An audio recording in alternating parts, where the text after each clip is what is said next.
Yes! Come on, you can do it. You can do it. I think we have to add more gold pipes. Hey guys, welcome back. Episode 7 here of my Afraid of Bashed. And sorting out the storage room here, it's coming along, you know, things are looking busy, which is always a good thing. Good, it didn't go up there. I haven't put anything in these yet. What I will do is, though, for the black part, I'll put in what needs to go into these 3 chests, and then each red part will have the individual pieces, and then it'll go this way and down that way. I might get rid of the top one here actually, because there's not much use for it, because that happens. You come back with me. So I've done a bit of work since you last saw me. I will show you that in a minute. This is going to be the what's it called? This is going to be the way we put in the items and things like that. Actually, we won't need that for a bit. Basically, the gold chest, throw in all your gear. You know, it could be anything, any item, and it'll find its place. And it'll basically go through here, go through all these, all them, all them, all them, and all them. And if it can't find its space, like if it's no gem or ore or anything, it'll go down under her, and then it'll come down here. This, oh, stop it. This place hasn't been finished up, as you can fully well tell. It's basically going to be the exact replica, except for there's going to be barrels here and here. I think barrels. I think that's the way we'll go, because this is going to be more for the cobblestone and dirt and all that stuff. We might have a few chests. We'll see. So yeah, then it'll come down on this side here, underneath it, down here, and it'll link up with these, and then go all the way back around. And I think, like, let's say we finally get a chest or barrel that is completely full. I think we'll bring it around here, and then it'll go under, and I'll just have like mass storage for anything. Should be cool. Oh. Fly. There we go. Now the ender chest hasn't been rigged up yet, not like this one, because this one's pretty much finished. Like we could put in items, and obviously they'll find a place, but there's a few hiccups with the chests and stuff. So with the ender chest, it hasn't been rigged up yet, but I think we're gonna keep these all white, because if you didn't know, these are color coded, so you can get dye and dye them, and they'll link up with the same other chest that's been dyed. So we'll just leave these blank just for simpleness. I don't think that's a word. Anyway, yeah, so we'll leave these blank, and what we'll do is, oh my god, my parrot in the background is irritating. It's called Kiko, and it's a vulture. I hate him. So as I said before, this part here is going to be like a dramatic walkway up to a little portal. A huge walkway that's like 5 wide to a little 2x2 portal. And it'll bring you to the processing room. I call it the processing room instead of the smelting room, because we're going to be putting our pulverizers there and all that stuff, so it's going to go through a few processes before it actually gets to smelting and then coming back to us. Now I think this is going to be where we... Okay, so what we're going to be doing is we're going to be putting in, let's say, stone. Put in the stone, and the stone will go to a furnace, and then when it's done with the smelting, it comes back... Sorry, cobblestone. I do that a lot. Whenever I'm talking about gold chests, sometimes I'll say a diamond chest by accident, and a few people have pointed that out to me, and I'm just like, dude, come on, leave me alone. It's like bloody 8 in the morning here. But yeah, so we're putting the cobblestone, and then when it comes back, it'll be stone. But here's the deal with it, right? With this dude here, I think you can, yeah, you can see it there. There's a redstone engine back there that's continuously sucking nothing out of it, basically.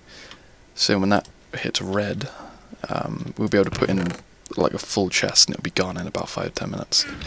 With this guy here, if we have it so the engine is on all the time, then we're gonna have it so we put in the cobblestone, and then it'll end up sucking out some of the cobblestone before it's actually taken out from the other side of the chest.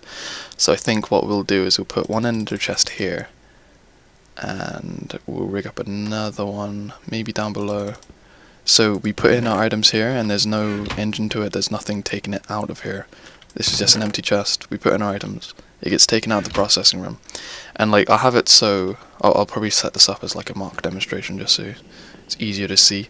But what I'll do is I'll have it so with the ender chest, let's say ender chest is here.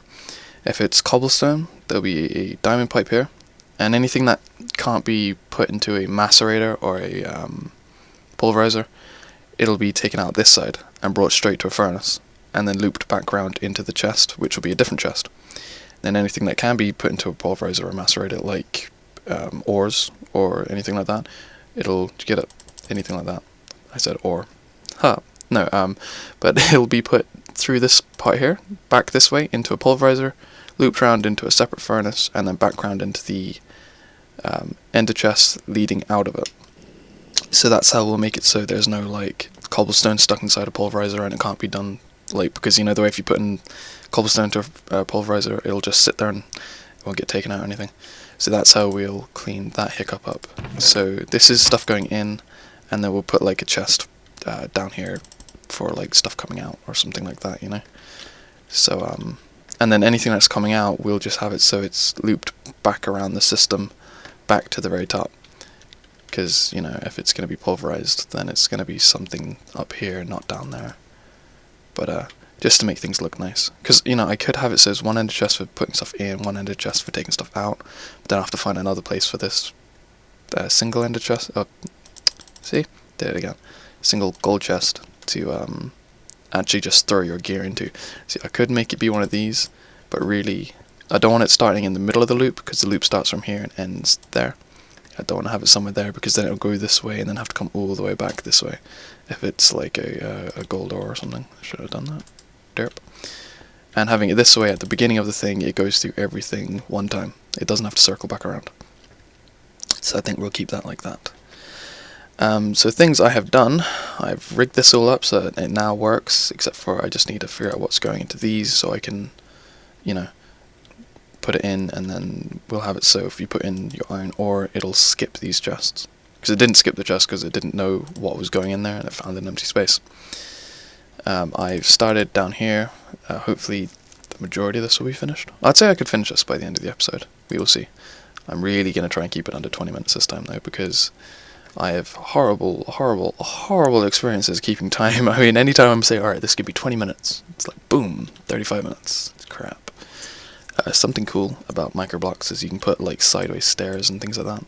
Like these are just a full, or I can't think of what they call it. It's like a half slab basically, and then a little itty bitty block, and you can do some pretty cool designs. So yeah, that's what I've done there.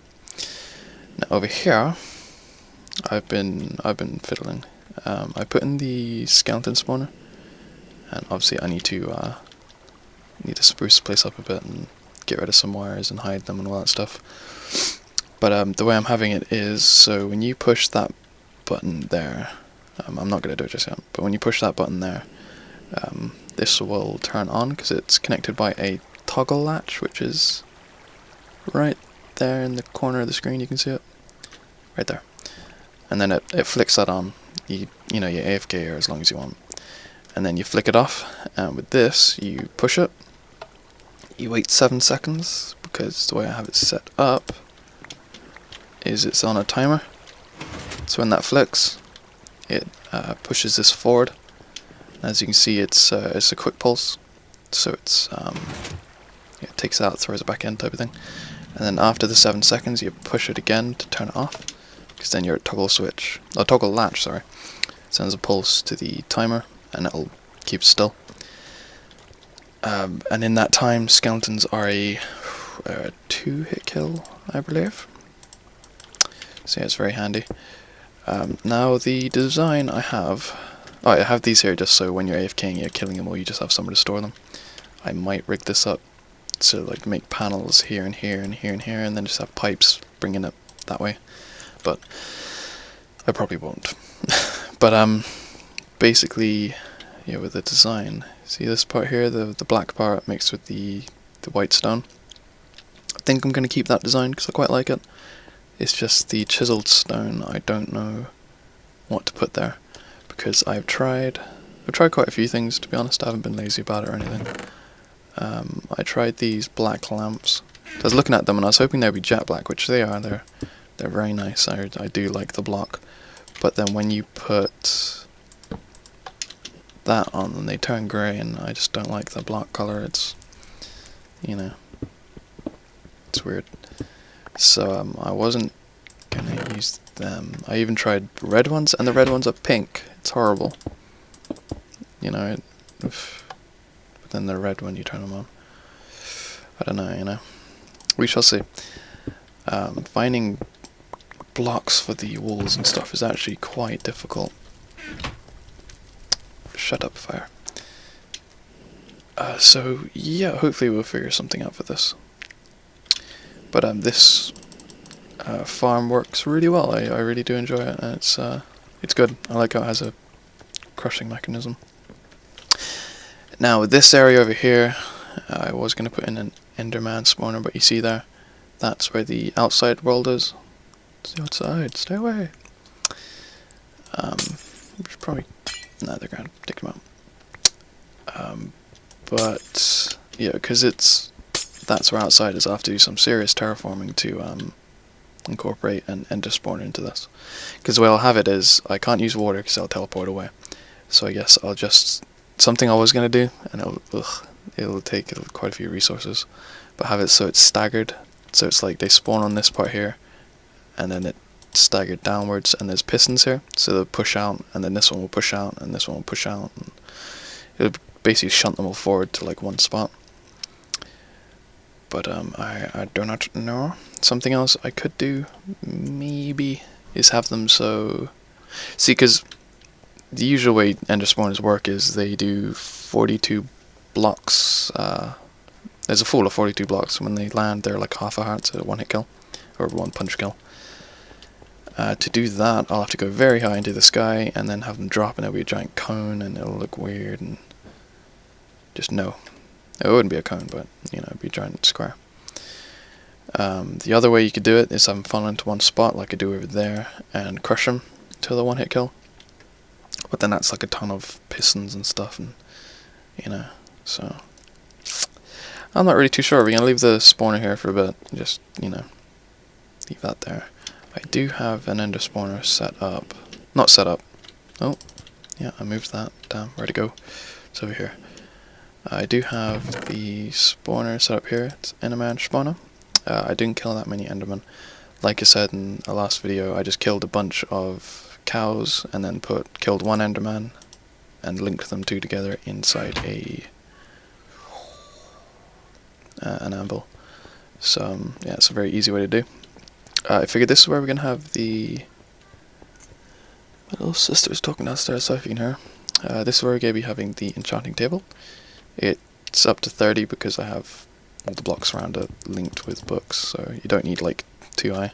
And I wasn't sure what to do underneath it, so I just dug straight down. You know, if we can think of something better, we'll do it. I think I'm gonna put covers over this though, because I don't really like that. It looks kind of out of place. We will... there was something I was trying to do on the Xbox version, and that's where it's like you have 2 high blocks of bookshelves, and you have it so these guys are on a double piston extender, so these will go down 2 blocks, and then pistons will pull them to the right, and then they'll shoot up and grab these ones and pull them down. And I got it to work so it would open up, but I couldn't get it to close because you had to go in reverse, and it's just very awkward and weird. But yeah, that would be kind of cool here, but the way I had it on Xbox version was it was this line, and this line, and I didn't do a 4th, so it just take so much effort to do, so I kind of jacked that one in. So today on the menu, I actually want to get some tree farms going. I think mainly for rubber trees and things like that. And I was also thinking maybe my sister could shut up downstairs. I was also thinking maybe starting on the village today as well, but we shall see. Still don't know anything about the dudes here. Just kind of stocking up on crap I don't know what to use for. So I think maybe the following episode I'll get some research done for that, and then we'll move on to the bees and make up some space for them. But with the village, I was thinking of having it so the majority of the village is along this ridge here, because I quite like how this is just like a ridge in the middle of a valley, you know, just raised up and everything. It looks pretty cool. Ugh, I hate them trees. I actually put efficiency 4 onto this dude, and it's a beast now. I can cut down one of these trees in like less than a minute. It's amazing. But as I was saying, gonna have the village along here. And I was thinking, because when I saw this, I was like, oh, idea. And basically, I want to have like a staircase coming down here, wrapping around, and then moving out here, down to here. Now, more than likely, once the villagers are down here, they won't be able to, like their pathfinding abilities, they probably won't see these as houses up here anymore. So, yeah, hopefully they won't stray too far. But down here, there'll also be houses and things like that, so it wouldn't really matter. It's just, you know, for populating different areas and things like that. So guys, I didn't tell you at the beginning, because it kind of slipped my mind, but we're now using the Faithful pack for the texture packs. No more Docam texture pack, because this is the texture pack used for Feed the Beast, whereas Docs, I think, might have been from vanilla Minecraft. So that is why some of the ores and things like that weren't faithful, they were default. So yeah, we changed. Probably should have looked for the default before I went near docks, but you know, no harm, no foul. So yeah, this is the last texture pack change I'll have. I'm not going to use any others. This is the one I'm sticking with because it is as close to default as I'll go. Okay, welcome back.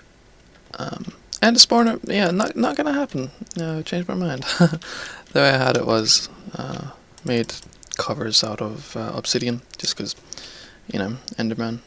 It's kind of this kind of stuff. Anyway, let's do the spawner first there, and they started spawning outside, so I put it right here, like in this block.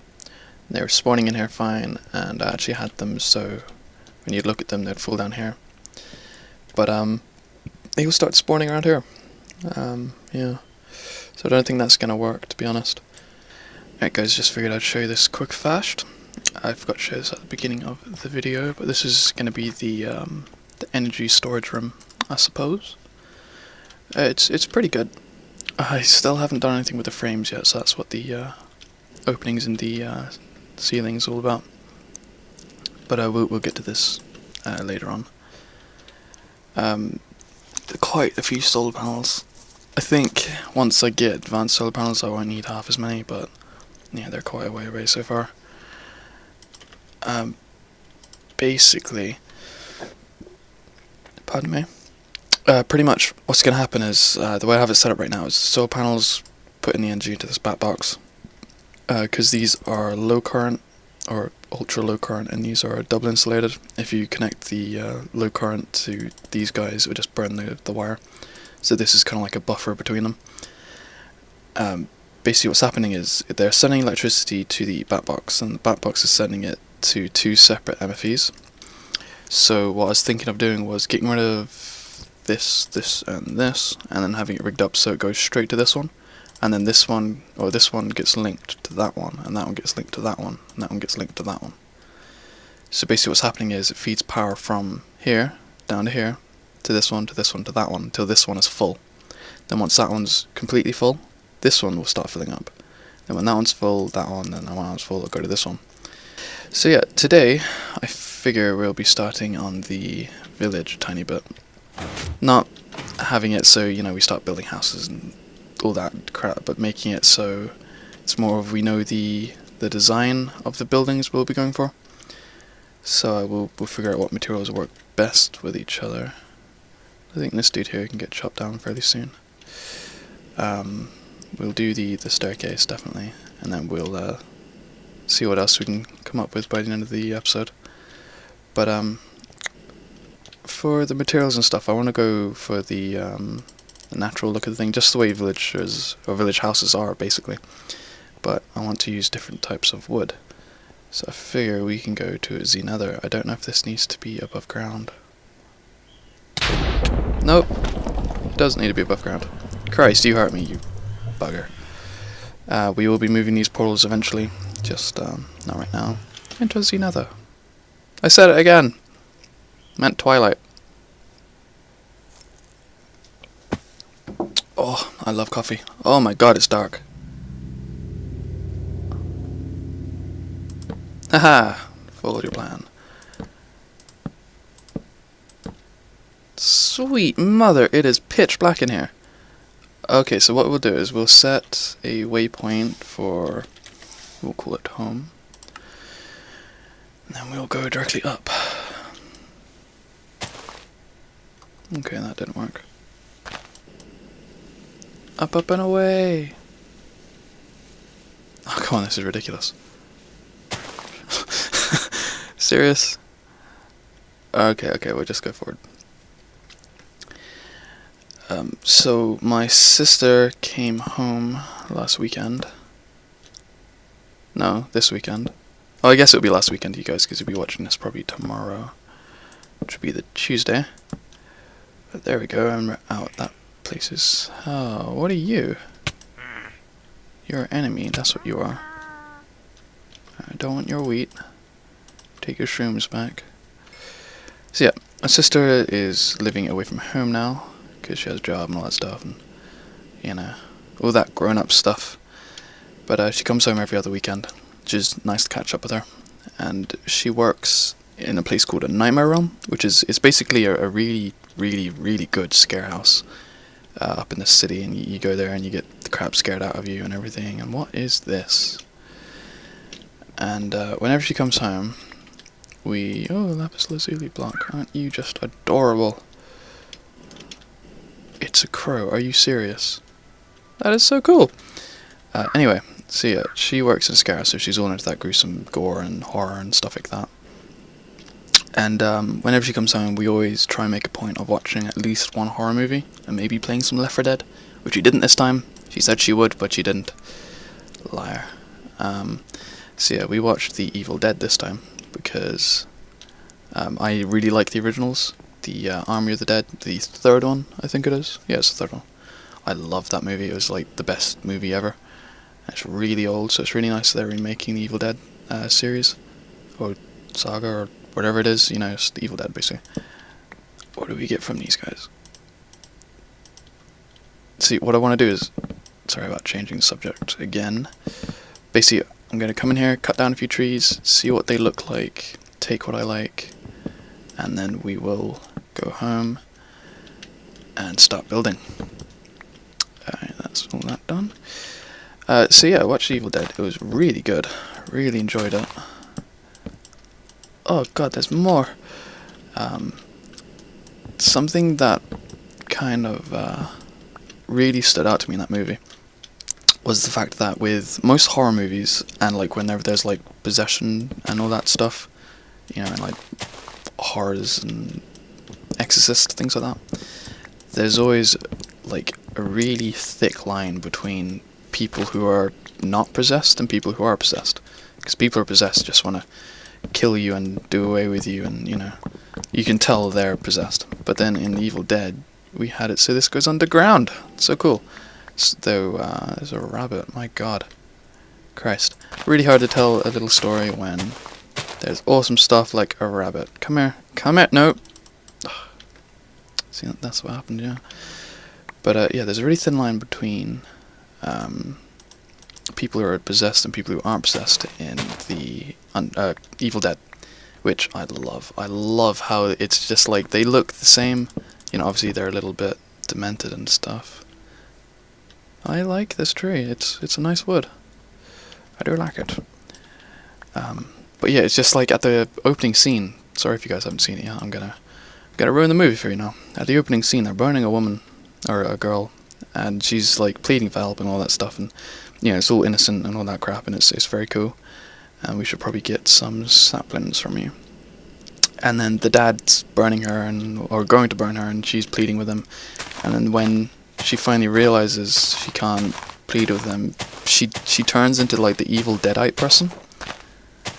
But it's really cool because she doesn't just turn and become all bloody and gory and screaming and stuff. She's still got her normal voice, and it's so much more freaky, I guess, just because it's like you're actually looking at somebody instead of, you know, a possessed person.